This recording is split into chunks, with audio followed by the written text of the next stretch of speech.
નવસારી જિલ્લા કોંગ્રેસ સમિતિ આયોજિત આજે રેલી કાઢીને કલેક્ટરશ્રીને મનરેગા બચાવો અભિયાન અંતર્ગત આવેદનપત્ર આપ્યું છે। અમારી મુખ્ય માંગણી છે કે આ કાયદો છે, આ કાયદામાંથી ગાંધીજીનું નામ કાઢી ન નાખવામાં આવે।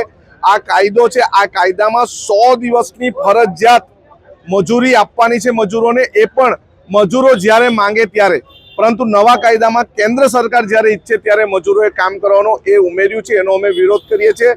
એની સાથે સાથે જે મનરેગામાં કેન્દ્ર સરકારના 90% પૈસા હતા, 10% પૈસા રાજ્ય સરકારને એ બદલીને 60-40નો રેશિયો કર્યો છે, અમે એનો પણ વિરોધ કરીએ છીએ।